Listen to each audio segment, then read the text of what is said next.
The Lord is our shepherd, I shall not want. Him make I lie down in a green pastures. Him leadeth I beside still water them. Him restoreth I soul. Him leadeth I in the path of righteousness for his name's sake. Yea!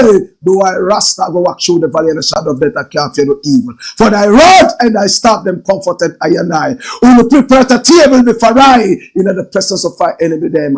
Who anointed I head with no oil. The cup runneth over. Surely goodness and mercy I will follow I all the days of I even. Me I go dwell in the house of the Lord God. Ja! Krema we groma bea tela exalt beer tana istalina bashante shante shante.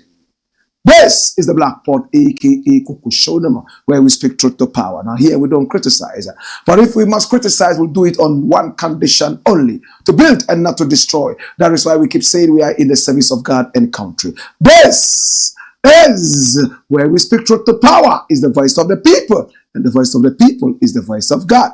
From the news reel, we continue to keep it real. This is the time you've been waiting for. Action time. Pick up our numbers on the screen and do business with us. We're looking forward to doing some good business with you. Our channel is well watched all over the world and beyond, and we are most authentic. This is Black Empire Media. Come here. And my name, Blakk Rasta. Now, in every traditional African home, there is a black pot, and each time this black pot sits on the fire, there is something super sumptuous cooking. Ingredients of so many different types, shapes, and sizes, aromas, and even flavors come together in this black pot, and they are treated to some good amount of heating. In the aftermath, they produce food in all its palatability and sumptuousness, of course, to the service of the whole family and beyond. This is the nutrition of the nation. This is where we bring all our thoughts together and pick up the best in the service of God and country. In all, we glorify our motherland. This is the Black Pot, aka Kukushodamo. And here we speak truth to power. Please hit on the like button and also share the broadcast so many more people can watch this. Do me a favor, send your comments coming in. We shall read them in 2 batches. For now, today we have 4 very important issues to look at. So we're going to be running very fast so we can keep our 30 minutes in check. Story number 1. Now the very first story we are looking at today says Bucks chase Mahama out of presidency. Now when we talk about bugs, what are we talking about? In your homes you have bed bugs, right? This is a bug. This bug can suck the blood out of you, depending on what kind of bug it is. If it is a bed bug, yes, it's a good candidate for blood sucking. So consume, this is what it is. Everybody is scared of this kind of bug. My God. But there is also another kind of bug, and that is the security bug. This is it. My brother, my sister, when they say you are bugged, it means that your secrets are in the open. There is a kind of gadget that has been planted around you that will not give you your privacy. Everything you do in private becomes public knowledge. That is a bug. My brother, my sister, President John Dramani Mahama has not been able to fully operate from the Flagstaff House, hitherto called the Jubilee House. Yes, it was funded by the Indian government. What an edifice built in the form of our own traditional Ghanaian stool, and is yellow in color, representing the gold of the nation, the wealth. This seat of government has been bugged, according to security experts and security around the President of the Republic of Ghana. They have found well over 70 bugs planted under the carpets and even under tiles and in the walls of the Jubilee House and in the office of the President. President Mahama has been advised not to operate from the so-called Jubilee House, now called the Flagstaff House, immediately. And for that matter, minimally. He operates from here, but a lot of the work is done outside the Flagstaff House. Now, the president is unable to even use the presidential car because it is also bugged. According to the security around the President of the Republic of Ghana. Apart from that, even the private jet that he's supposed to be using, owned by the nation, my brother, my sister, he has opted to go for his brother's private jet to be using for now, as is also been bugged. When is the president going to return to the presidency to operate full length? How many more bugs have been found from yesterday when it was announced that over 70 bugs have been found? Who wants to get to know the secrets of the presidency? Who is responsible for bugging the Flagstaff House? Why would somebody want to know exactly what is happening in the Flagstaff House? My brother, my sister, your guess is as good as mine. President Mahama is staying away from the Flagstaff House for now until all the bugs are located and relocated, better still uprooted and destroyed. Every country cherishes intelligence.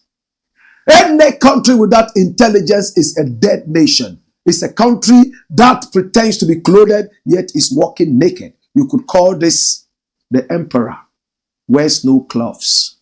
My brother, my sister, a country without intelligence is a dead nation, is a naked nation. Thanks so much to the presidency, the security experts who have been able to unravel the mystery behind the president not fully operating from the Flagstaff House and not also using some national comforts like the private jet and also the presidential car. How long would it take for the president to return there? In the interim, bugs 70 in number and over are responsible for the flight of the president outside the presidency. The Flagstaff House is a black pot, aka Kukushonamo, and here we speak truth to power.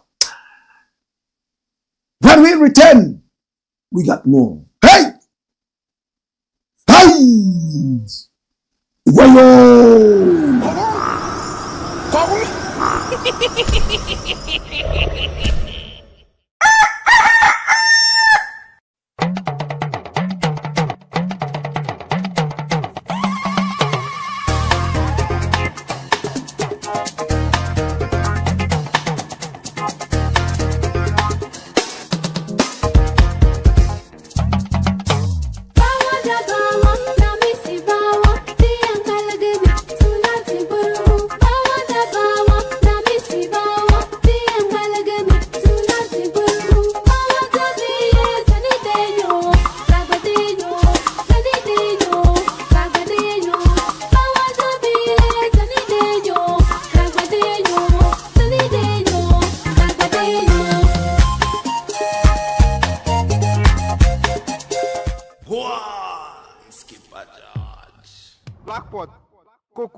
It's the Black Pot, aka Kukushoda, and here we speak truth to power. Next one.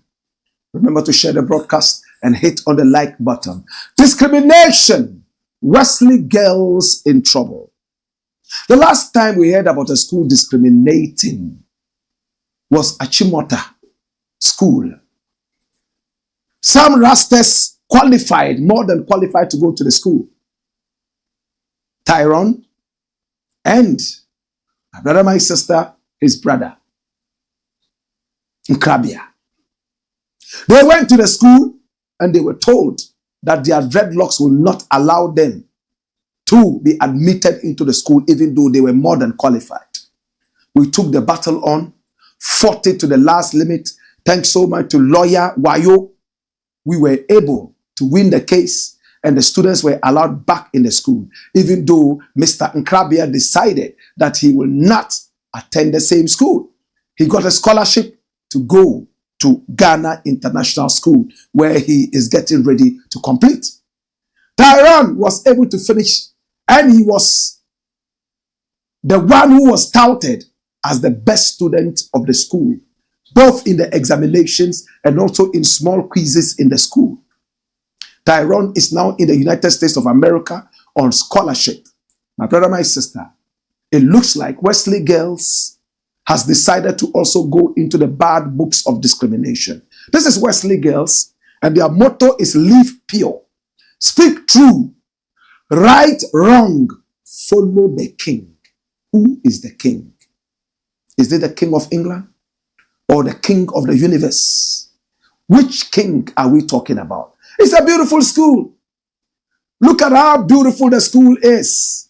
And it looks quite organized. This is Wesley Girls. Oh my God. A young lady called Fakia is crying. This is the young lady. She's crying. She's wearing a hijab. By Muslim standards, this is acceptable.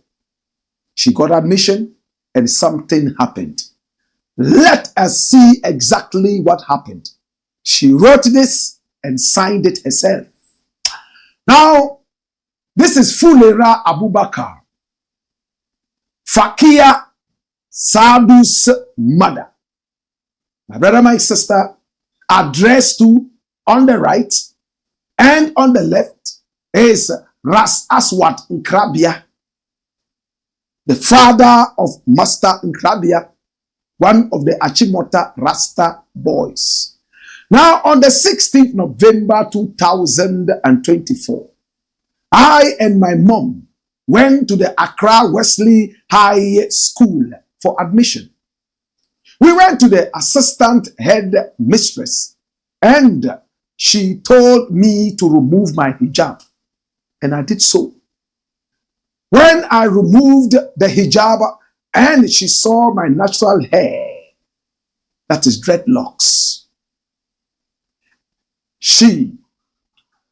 when I removed my hijab, please enlarge this so I can read it properly and you know our viewers can also see that properly. It's a little too far away from me. But this is the story. This is the story of Faikatu Saadu. Right now we can read it properly. This is Accra Zongo and it's dated the 20th of December 2024. Right? And it says, on the 18th of November 2024, I and my mother went to Accra Wesley High School for admission. We went to the assistant headmistress and she told me to remove my hijab. And I did so. When I removed the hijab, she saw my natural locks, dreadlocks. And she told my mom to barber my hair. My mom said to her, please, madam, when she barbers, she has rashes and headache. Due to that, please, she can't barber. My mom removed her hijab and showed her her natural dreadlocks as well. My mom told her that the rashes and headache is in our blood. But the assistant headmistress told my mom to bring a medical report. And my mom promised to bring it the next day. And she did so. On the 19th of November, my mom brought the report. But the assistant headmistress insists that the medical report from childhood is what she is looking for. Also, please, we were told that hijab is not allowed in the school. They also told us that we can wear the hijab from our various homes. But if you reach the school, you should remove the hijab. They also told us that when you are caught wearing the hijab outside the school or within Kaneshi, it will be seized. They forced us to go to the chapel every Wednesday to conduct the church services. But they don't allow us to pray in the school as Muslims. Well, dash it away. My brother, this sounds like a story from 2BC. I can't fathom that this is happening in modern day Ghana. I said I cannot fathom that this is happening in modern day Ghana. This is Faikatu Saadu. She wears her hijab by Muslim standards. There is freedom of worship and association. She carries dreadlocks because in her family, from the mother all the way down to all the children, when any razor touches their hair, they have rashes all over their face and they have this kind of headache which never ceases. I know so many people who have that kind of thing. Head mistress assistant says, hey, remove the hijab, let me see your face. She takes it off, she sees the dreadlocks and goes ahead to say, you have to get this thing chopped off. They gave them the medical reason. They asked them to go and bring a medical report. They presented a medical report the following day, only for her, according to this letter, to say, no, I want a medical report from your childhood, not today. I don't know what that means. Is it that she's doubting the medical report? Is it that she's doubting the medical person who wrote this report? What is the GES doing about this? What is the GES, the Ghana Education Service and the Ministry of Education, doing about this issue? Faikatu Saadu now is crying because there's trouble. They force them to go to church every Wednesday, and they don't want to see them praying like Muslims in their dormitories. Neither can they wear the hijab like we have here. Even in this case, the hijab is not fully worn to cover the nose and the forehead, only exposing the eyes by Muslim standards. This is still not allowed. My brother, my sister, dash this away. Our laws need to work in this country properly. Is it that Wesley Girls Accra is not ready to tolerate other religions? I am so shocked that this is what is happening in my country. So we still have people who discriminate religion-wise. Rastas went to school and they were chased out because of their dreadlocks. Yet these are the same people who say Rastas don't like school. Muslims are going to school from the Zongo. They are chased out because they are wearing their hijab. Yet these are the same people who say Zongo people don't like school. Where do we stand? It's a shame to Wesley Girls Accra. It's a shame. I don't know what they are operating from. What are your laws in the school? Are they this discriminatory? The Constitution of Ghana allows us total freedom of religion. To Faikatu Saadu and her mother, all I can say is that we're going to pursue this like we did with the Achimota issue, and victory shall be ours one more time. It's the Black Pot, aka Kokoshonam, where we speak truth to power. And some media houses have published this story already. This is Ghana when it says open letter, SHS hijab debate, religious freedoms and Muslim leadership front.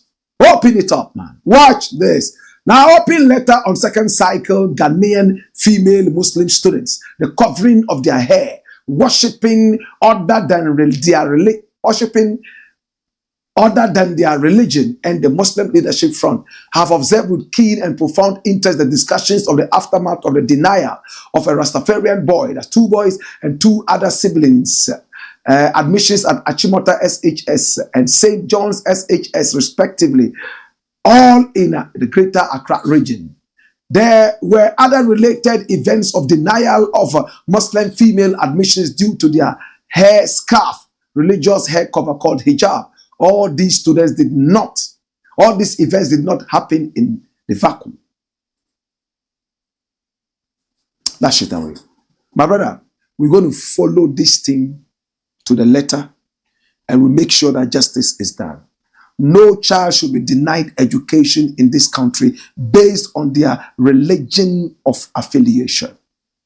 Is the Black Pot, aka Koko Shonam, and here we speak truth to power. Dash it away. Now I want to look at the next story as quickly as we can. And what does it say? Watch this. Politics. Find a day job first. And we say this, Honorable AGBODZA. You know him, right? Honorable AGBODZA. That's him. Honorable AGBODZA. He's called Governs Kwame AGBODZA. I believe I'm right, right? Yes, that's it. Governs Kwame AGBODZA. He's the Minister Designate of Roads and Highways. Very soon, they are going to give him the nod. That's if he has not been given the nod already. And he's also the MP for Adaklu. I like him in one way or the other. Get a day job before venturing to politics. Kwame AGBODZA to the youth. And this is very good advice. The Minister Designate of Roads and Highways, Kwame Governs AGBODZA, has advised the youth to establish stable careers before pursuing a full-time career in politics. This, he explained, will provide the financial stability necessary to navigate the high demands of political life. Now, speaking during his vetting by Parliament's Appointments Committee on Monday, that's yesterday, January 20, 2025, Kwame AGBODZA shared insights into the financial realities of being a politician. He pointed out the significant expenses associated with constituency responsibilities, which often outweigh the incomes earned from public office. That's it away. My brother, politics is a dirty game. Discuss. It was a major topic in sixth form in the days when we ruled government. What Honorable AGBODZA is saying is this. There are too many vicissitudes in political lives of so many different politicians. Until your party is in power, you might go hungry. So get a stable job now. Don't jump into politics when you have no earnings. Number two, even when your party is in power, the financial demands of a politician so high, you can't sit in a trotro. You have to wear expensive clothing to be respected, in quotes, by even your constituency if you happen to be an MP. And many of them will be coming to you to ask you for financial help, which is unfortunate right here in our political landscape. Once one or two people come to you as an MP and demand that you help them financially, and you are not able to do that, you lose the next election because they spread it that you are a miser. Better still, you are miserly. Ninsantini. MP wey dia ninsantini. And in Pidgin, that MP, in hand POPD there. He get POP for in hand. Better still, some people in Pidgin will tell you, say, Ibi, I'm strong. My brother, in Ghanaian politics, constituencies and constituents do not care how you make the money. All they want is that you give them the money when they come to you. In some areas, they even expect that when their bulbs are off, you come and give them bulbs to fix them. When they are getting wedded, you pay their dowries. My brother, my sister, it is sad what is happening. But AGBODZA has said something that I love so much. Apart from the responsibility as a politician, the demand on you, there's something that he said that I am so interested in. He's saying that get a day job, make your own money, so that when you are getting into politics, you don't keep your eye on the state's money. Can I reiterate that? A lot of people go into politics to enrich themselves, not to serve the nation. Can you write it down? A lot of African politicians go into politics not to serve their nation, but to enrich themselves. It's a sickness from our upbringing, and we need to expunge that from our DNA. How many politicians go into politics in Africa and their desire, their whims and caprices, just to serve the nation? No. They get investors to finance their political campaigns, promising them that when they get into power, they shall repay them and even give them heftier sums. Where are they going to get the monies from? It's a business, not a service anymore. Politics in Africa is no longer service, it's a business. Some empty heads won't understand this.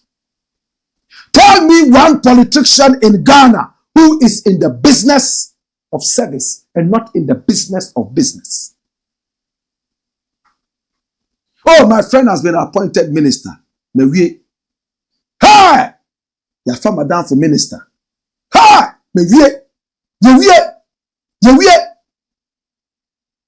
Even politicians tell you, wait until our party comes into power and you shall prosper. And by prosperity, they are talking about how they can twist hands and be able to steal for you or aid you steal together. Honorable AGBODZA might just be saying something lightly, but it has a deeper underpinnings. My brother, I won't advise any poor man to go into politics. If you are poor, you go in there and your mental and moral compasses are not right. Because poverty can make you go crazy. Yesterday, I saw one of my friends walking on the street and he was just talking to himself. And I knew that was poverty. Poverty can give you mental illness. If a poor person goes into politics, the moral and the mental compasses must be right, or else he will transform into a thief to deal with his mental sickness and also to deal with his poverty. How many people understand this? For me, if you want to go into politics, you must either be rich and center your mind on service. Don't look to making money from the political endeavor, but from your business. Or you must be okay. Okay doesn't mean rich. Or else, my brother, we are finished. That is why a pauper like Eugene Iron and all those crooks, we were told, were going around selling Pampers and baby oils, knocking on people's doors. When they got into politics, all of a sudden they had a fleet of barbering shops, fleet of cars, houses on waterfronts, and so on and so forth. Where is the money from? I believe in breakthrough, yes, but in our political landscape, a breakthrough is about being in power and using the power to steal.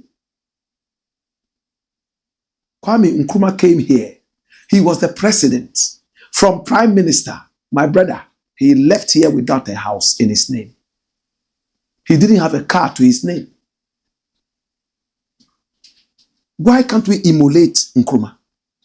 Or we see Nkrumah as somebody from off the chain? We are stupid and irresponsible. That is why we don't want to emulate great people, but we are emulating thieves. In Ghana, write this one down too. In Ghana, thieves are better role models than wise men.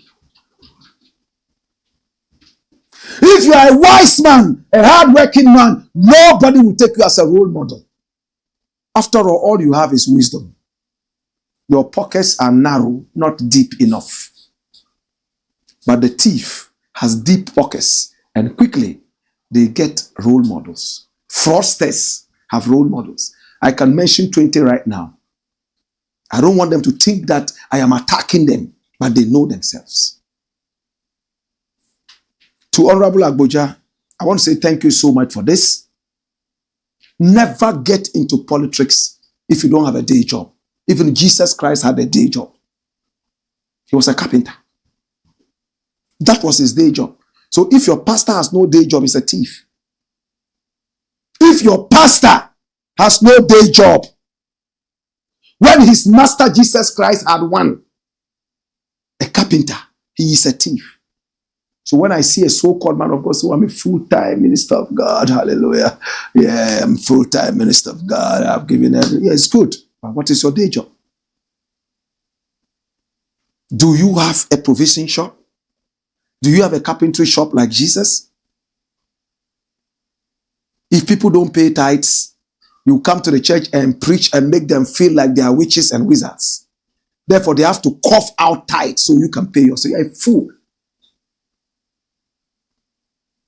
You go to some churches and you hear the pastors preaching about tithes and about giving. And you know deep in your spirit that they are not preaching God. They are preaching their pockets. Go to some of these churches and see when they start getting broke. That is when they preach about giving more. The more you give, the quicker you go to heaven. Some of them will say, you want us to come here and say, yeah, you shall be rich. And hey, I receive it. You shall be rich, yet you are not giving. You are receiving and you are not giving. Please, learn to work hard. Nothing ever replaces hard work. Any church or any spiritual outfit that tells you that holy water or holy oil can replace work, tell them that the Bible says that it is not true. The Quran says it's not true. Even the Prophet Muhammad, he had a day job. He was following his uncle all the way to Syria and other places as an assistant trades boy. That was where he met Bahira, who prophesied to him that he would be a great man. After that, he was a tradesman, assistant to Khadija, who later became his wife. Even the prophet of Islam had a day job. If your malam at Nima says that he doesn't have a day job, he's a full-time malam, he's a thief. Wallahi, Zongo Barao. Zongo Barao. Poverty is all over in the Zongos. Almost all the malams, they are full-time malams. They only go to lead prayer and pray. Kulu Allah uku uku. Al-Fatiha. Al-Fatiha. Kulu Allah uku uku. And then at the end of the day, people bring coins. That is what they eat from. No, it's wrong. A strong-bodied man, able-bodied man. And all you do is Kulu Allah uku uku. Al-Fatiha. Kulu Allah uku uku. Al-Majiri. No, sir, don't do that. Even the prophet of Islam, Prophet Muhammad, he had a day job. That's what I'm telling you. He followed his uncle even as a little boy, learning trade. They went all the way to Syria on camel back. A little boy. And when he was of age, you know what he did? He followed a woman to do trade. And that was Khadija. Selling and buying merchandise.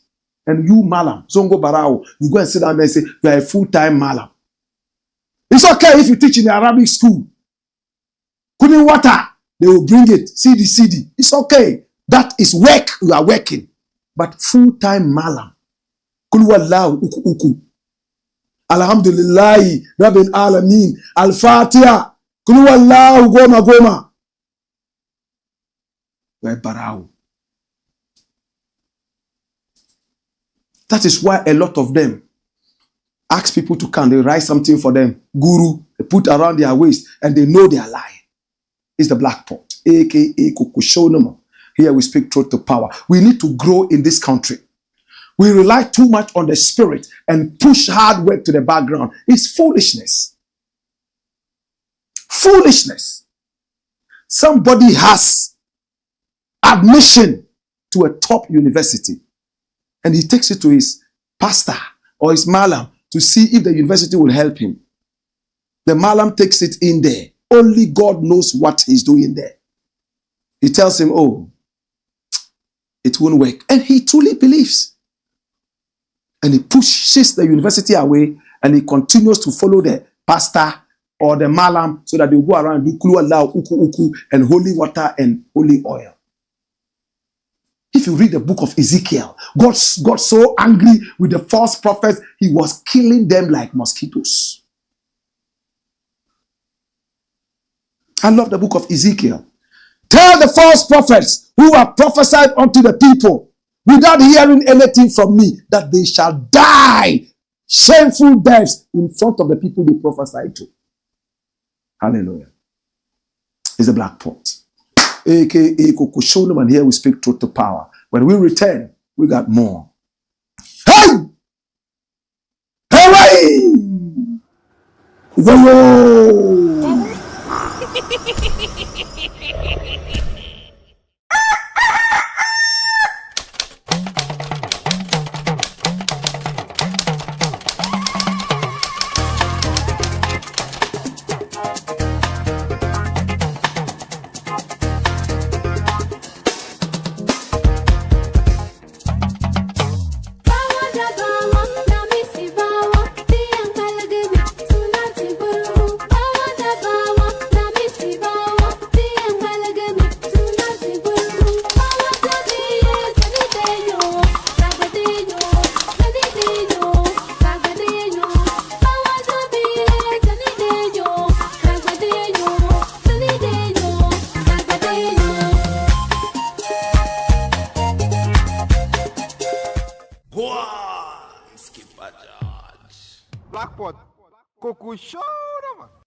It's a black pot.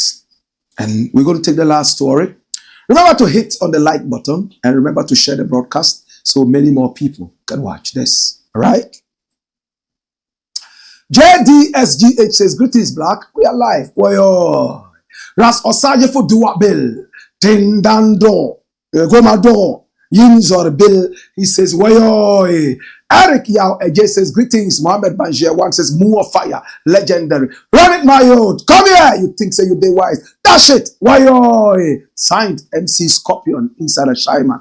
JDSGH says, remember, subscribe, like, and share more. To my darling says, Box pa in Flagstaff House, waiting for my lecturer, Black Rasta. One love. Regina Adole, such a beautiful name, Adole. Hello, my dear Black Rasta. Hello, my dear Regina. Mark Romeo Ofori says, good evening, Professor Black. Sir, Dua Abelian Zorbel says, please help me share the broadcast. Da Costa Arum says, please, which radio station does Black Rasta work for now? 3FM? 92.7. And somebody says, that's Rudy Nero. He says, he gives the answer, TV3. That's where the radio station is, 3FM, 92.7. Thank you so much.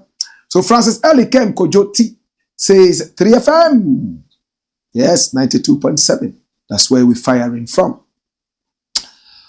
Final story, we are done for the day. Love and respect, all right?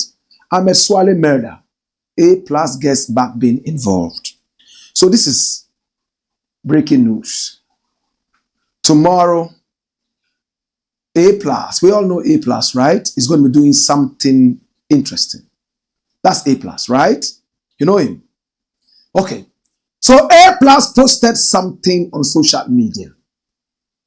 And he threatened that if the police do not release the updates, yes, the updates of the Ahmed Suale murder, he will do something. This is what he put out. He said, last year, I was invited to the CID headquarters to provide information regarding the murder of Ahmed Suale. Now, during the meeting, I identified a high-profile minister from the previous government who was allegedly involved in contracting assailants to carry out the crime. I also disclosed my source, a highly credible one, in the presence of the CID director. It is critical that the CID director updates the public on the progress of the investigation and indicates with justification whether additional time is required. At this point, it appears the matter has been sidelined, and if no update is provided within 48 hours, I will invoke my authority as a member of parliament to formally summon the Ghana Police Service to brief Parliament on this case. Should that fail, I will utilize my Facebook and other social media platforms to update the nation on what I know about the matter, which shall include the name of the alleged perpetrator. Thank you, Kwame Asari Obing, Member of Parliament, Gomwa Central Constituency. I like the energy. And the media houses also captured it in court cards and so on and so forth. That A+ is ready for action. Watch this. A+ alleges NPP minister killed Ahmed Suale, threatens to drag police to Parliament. I like this boldness. When he first said it, the police quickly came in for him, you know, as if it was a kind of intimidation. But he went in there with his gray beard like this and told the police that this is my point. This is what I heard, and this is the information I'm giving you, and it's about the death of one gentleman, Ahmed Suale. Well, it's almost 48 hours or even more. So I decided to speak with A+ today. I said, A+, what happened to your threats? He told me that tomorrow he's going to present the letter, the petition, to BAGBIN. We all know BAGBIN, right? And with the help of Parliament, he's going to summon the Ghana police to the Parliament House to update us. And if that fails, he told me he will come public. He gave me some deep information which I cannot release. But due diligence must be done with respect. Thanks so much to A+. I applaud you for this action. And he told me one thing: no amount of money can buy my silence. Blakk RASTA, watch me. This matter shall be resolved. Thanks so much, A+. Appreciated, Honorable A+. Gomwa people are so proud of you. The action is hot. It's the Black Pot, aka Koko. Show them, dash it away. All right. Time now to look at your final messages. And it looks like we are done for the day, right? To my darling says, this makes the outgoing president very dumb. How can you box Flagstaff House thinking the incoming president will not do anything, any necessary checkup? Killer. Tia spoiled there. WAC TV channel says, more fire. Big Blakk. Tahiru Faisal says, Blakk RASTA, my brother, got school somewhere in the eastern region, and the school authority told him to buy a Bible for Wednesday and Sunday service, yet my brother is a Muslim. Flacco Alam TV says, Mr. Blakk, greetings, Mr. Blakk. My problem is with this police and ghetto youth. Can Mahama do something about legalizing kush?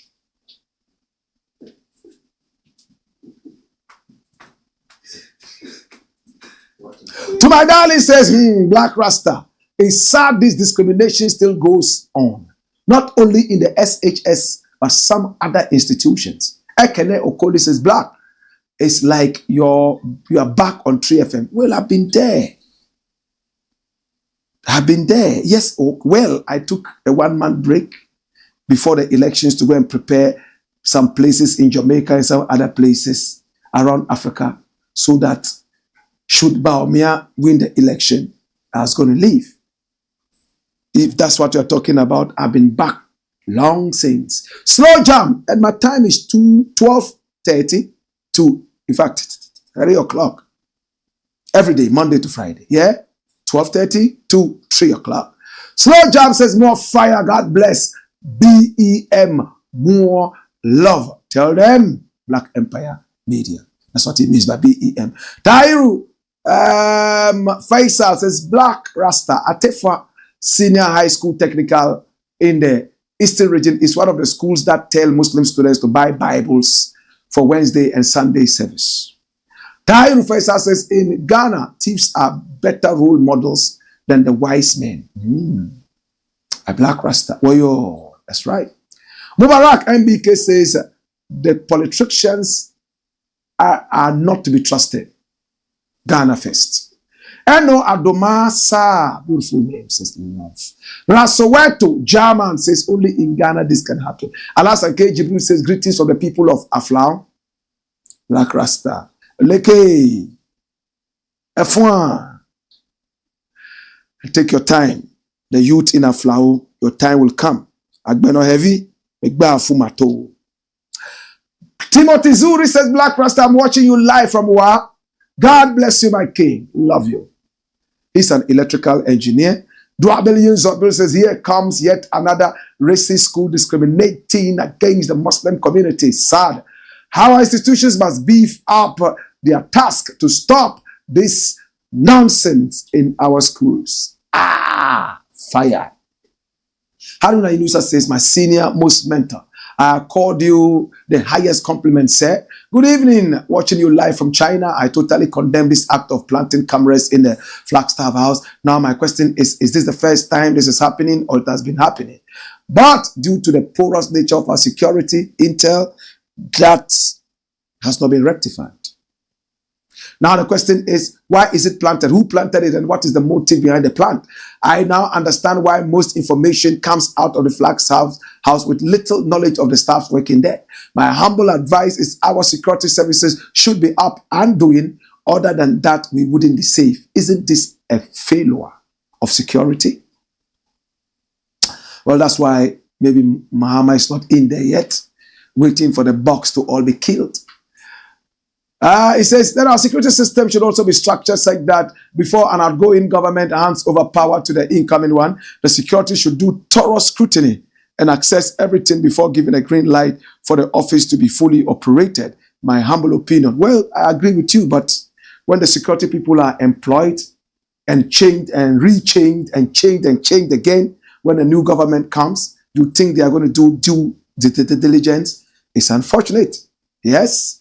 Alexander Kwesi says, Tuma, Black Rasta, the politics in Africa is so corrupt. Ministers must have their own cars and houses and not the taxpayers' money used to buy those. They are not children watching you from Ontario, Canada.